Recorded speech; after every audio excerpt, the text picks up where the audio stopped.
Ada banyak bupati atau wali kota di Jawa Barat yang merekomendasikan kenaikan upah minimum tahun 2024 mendekati 15%. Sebut saja di Kota Bekasi yang direkomendasikan 14,02%, Kabupaten Bekasi 13,99%, Kabupaten Bogor 14%, Kota Bandung 17%, Kota Cimahi 15%, kemudian Kabupaten Bandung Barat direkomendasikan 14,85%, Kabupaten Bandung 15,51%, dan di Kabupaten Majalengka 14,81%.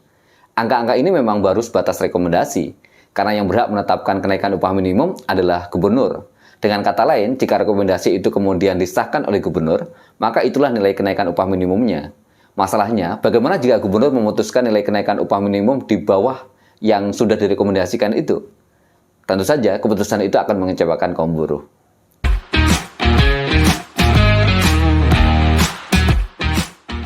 Tanda-tanda pejabat Gubernur Jawa Barat, B. Mahmudin, untuk tidak menetapkan upah minimum kabupaten kota sebagaimana yang tadi direkomendasikan Bupati oleh wali kota, sudah terlihat dari pernyataan yang dimuat di sejumlah media, di mana B mengimbau semua pihak untuk sabar dan bahkan menahan diri. Ia juga mendorong agar semua pihak mengedepankan dialog yang konstruktif sehingga dapat dicari solusi yang terbaik. Selain itu, PJ Gubernur Jawa Barat ini juga mengatakan bahwa dia akan melakukan langkah-langkah strategis untuk hal ini dengan tetap mengedepankan hubungan industrial yang harmonis dan sesuai dengan ketentuan regulasi yang berlaku. Ini bisa kita garis bawahi ya, tentang ketentuan atau regulasi yang berlaku. Jika kita cermati, pernyataan PJ Gubernur itu kontradiktif dan terkesan hanya sekedar alibi untuk memutuskan kenaikan upah minimum kabupaten kota sesuai dengan PP nomor 51 tahun 2023. Jadi, itu hanya pernyataan pemanis bibir begitu. Di sini, BEM meminta semua pihak untuk mengedepankan dialog untuk solusi terbaik. Pernyataan ini mengusulkan dialog sebagai cara untuk menemukan solusi yang optimal, yang mungkin menyeratkan keterbukaan terhadap perubahan atau penyesuaian aturan yang berlaku. Dialog yang konstruktif sering melibatkan pertimbangan berbagai perspektif dan mungkin mengarah pada solusi yang berbeda dari apa yang sudah diatur dalam regulasi yang ada. Sebaliknya, pernyataan kedua yang akan menekankan pada penerapan aturan yang berlaku mengindikasikan kepatuhan ketat terhadap norma atau regulasi yang sudah ada. Pendekatan ini cenderung lebih konservatif dan mungkin tidak sepenuhnya menerima hasil dialog jika hasil dialog tersebut bertentangan dengan regulasi yang ada. Pertanyaannya adalah, apakah kemudian gubernur mau menetapkan upah di atas apa yang diatur dalam PP nomor 51? Kontradiksi muncul jika hasil dialog menunjukkan kebutuhan untuk mengubah atau menyesuaikan aturan yang berlaku agar mencapai solusi yang lebih baik. Jika kebijakan atau tindakan yang diambil hanya berfokus pada penerapan aturan yang sudah ada, tanpa mempertimbangkan masukan dari dialog, maka inisiatif untuk dialog mungkin terasa sia-sia atau tidak efektif. Tantangan utama dalam situasi ini adalah bagaimana menyeimbangkan kebutuhan untuk menghormati aturan yang berlaku dengan kebutuhan untuk inovatif dan responsif terhadap masukan baru yang muncul dari dialog. Kedua pendekatan ini perlu diseimbangkan dengan hati-hati untuk memastikan bahwa keputusan yang diambil tidak hanya mematuhi regulasi yang ada, tetapi juga mencerminkan kebutuhan dan pandangan semua pihak yang terlibat.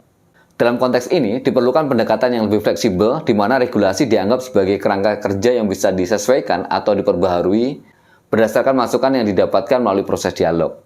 Jika tidak, seruan untuk melakukan dialog hanya omong kosong belaka.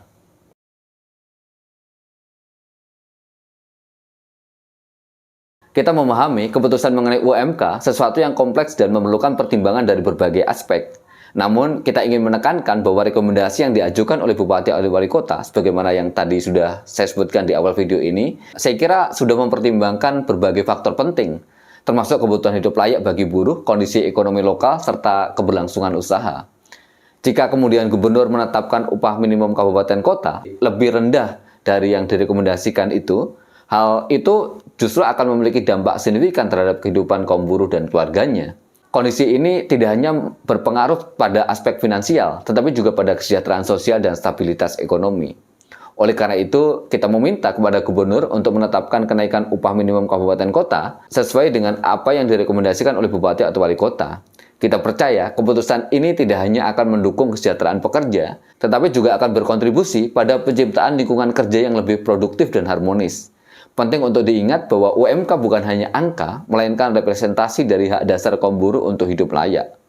Perlu digarisbawahi bahwa keputusan yang adil terkait UMK akan memberikan manfaat jangka panjang bagi perekonomian. Upah yang layak dapat meningkatkan daya beli pekerja yang pada gilirannya akan merangsang pertumbuhan ekonomi.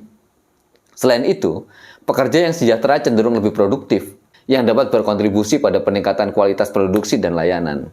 Sekali lagi, upah bukan hanya cerminan dari nilai-nilai ekonomi, tetapi juga nilai-nilai kemanusiaan dan keadilan. Sebagai gubernur, keputusan Anda memiliki dampak yang signifikan, tidak hanya pada hari ini, tetapi juga pada masa depan kaum buruh. Rekomendasi yang disampaikan Bupati Wali Kota bukanlah hasil yang muncul tiba-tiba, melainkan telah melalui proses kajian yang mendalam. Bagaimanapun, Bupati sebagai pemimpin yang terpilih dan dekat dengan kondisi nyata di lapangan, memiliki pemahaman yang baik tentang kebutuhan dan tantangan yang dihadapi oleh masyarakat. Oleh karena itu, rekomendasi yang diajukan patut diberikan pertimbangan yang serius dan tidak diabaikan. Menetapkan upah minimum kabupaten kota yang lebih rendah dari rekomendasi Bupati tidak hanya akan berdampak negatif pada moral dan kesejahteraan kaum buruh, tetapi juga menurunkan kepercayaan publik terhadap proses pembuatan kebijakan yang adil dan transparan.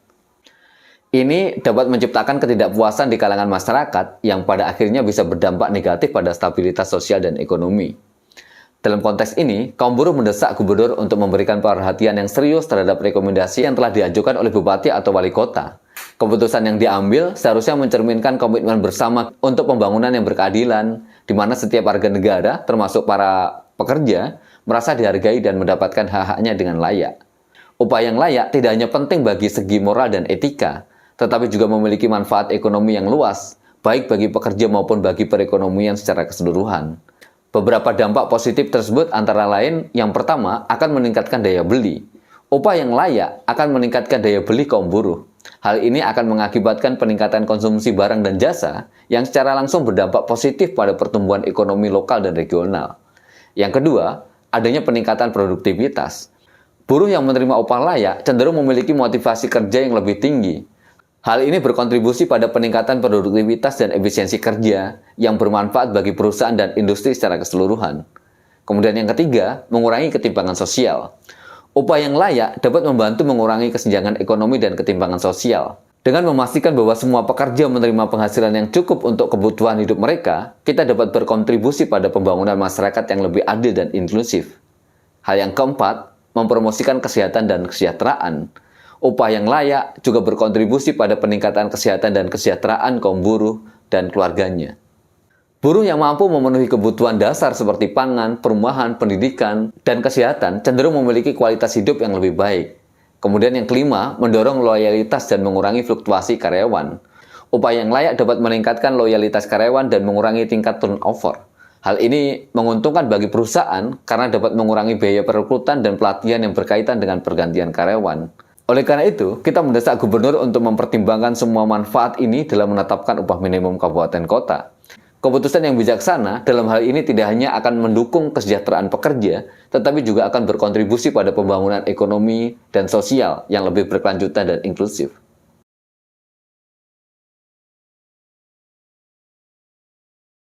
Untuk menyuarakan tuntutannya, sejumlah serikat pekerja sudah mengumumkan bakal melakukan aksi besar-besaran di kantor gubernur di masing-masing provinsi pada tanggal 28 Oktober, hari Selasa. Hingga puncaknya, buruh mengancam akan melakukan pemboikotan nasional dengan melibatkan 5 juta orang buruh. Demonstrasi yang dilakukan oleh para buruh dalam menuntut upah yang layak seringkali disalahartikan sebagai tindakan yang merugikan atau mengganggu. Namun, jika kita memandang lebih dalam aksi ini, sejatinya merupakan bentuk kepedulian dan perjuangan yang harus dihargai, bahkan harus kita dukung bersama. Melalui demonstrasi, buruh tidak hanya menuntut hak mereka, tetapi juga menyuarakan pentingnya keadilan sosial dan ekonomi dalam masyarakat. Pertama dan terutama, demonstrasi upah buruh adalah tentang martabat dan penghargaan. Upah yang layak bukan hanya angka di atas slip gaji, tetapi juga pengakuan atas nilai dan kerja keras serta kontribusi yang mereka berikan. Buruh yang ikut dalam demonstrasi menunjukkan bahwa mereka sadar akan hak dan martabat mereka sebagai tenaga kerja yang tidak boleh diremehkan. Kemudian yang kedua, aksi ini merupakan bentuk perlawanan terhadap ketidakadilan. Dalam banyak kasus, upah yang diterima buruh tidak mencukupi untuk kehidupan yang layak. Demonstrasi merupakan cara bagi buruh untuk menentang sistem yang merugikan mereka dan menyuarakan perubahan. Ini adalah bentuk perlawanan yang sah dan penting dalam demokrasi, sebagai cara untuk mengimbangi kekuatan korporasi dan kaum pemodal. Yang ketiga, demonstrasi upah merupakan refleksi dari solidaritas sosial. Melalui aksi ini, buruh tidak hanya berjuang untuk diri mereka sendiri, tetapi juga untuk rekan-rekan mereka dan bahkan untuk generasi yang akan datang. Ini menunjukkan kesadaran kolektif bahwa perjuangan untuk upah yang layak adalah perjuangan bersama yang manfaatnya akan dirasakan oleh banyak orang, bahkan dirasakan oleh masyarakat secara keseluruhan. Kemudian yang keempat, demonstrasi ini memperlihatkan pentingnya dialog sosial. Melalui aksi kolektif, buruh memaksa pemangku kepentingan, termasuk pemerintah dan pengusaha, untuk duduk bersama dan mendiskusikan solusi yang adil. Ini adalah langkah penting untuk mencapai kesepakatan yang berkelanjutan dan adil bagi semua pihak. Pada akhirnya, demonstrasi upah buruh merupakan simbol dari kekuatan demokrasi. Dalam sistem demokratis, setiap suara penting dan harus didengar. Demonstrasi buruh menunjukkan bahwa dalam demokrasi, setiap kelompok, termasuk kelompok yang sering diabaikan, memiliki hak untuk menyuarakan pendapat dan tuntutan mereka di muka umum. Dalam respon demonstrasi yang dilakukan oleh kaum buruh, penting bagi masyarakat dan pemangku kepentingan untuk tidak hanya melihatnya sebagai gangguan, tetapi sebagai panggilan untuk refleksi dan tindakan. Demonstrasi ini adalah pengingat bahwa di balik setiap produk yang kita nikmati, ada keringat, air mata, dan harapan buruh yang layak untuk dihargai. Sebagai masyarakat, kita perlu menghargai dan mendukung perjuangan mereka untuk keadilan dan upah yang layak. Demonstrasi upah buruh bukan hanya sekedar tentang uang, tetapi tentang keadilan, penghargaan, dan martabat kemanusiaan. Ini adalah suara dari mereka yang sering tidak didengar dan merupakan bagian penting dari perjuangan kita untuk bersama-sama mewujudkan negara kesejahteraan. Saya Karya Cahyono, sampai bertemu kembali dalam Bicaralah Buruh berikutnya. See you.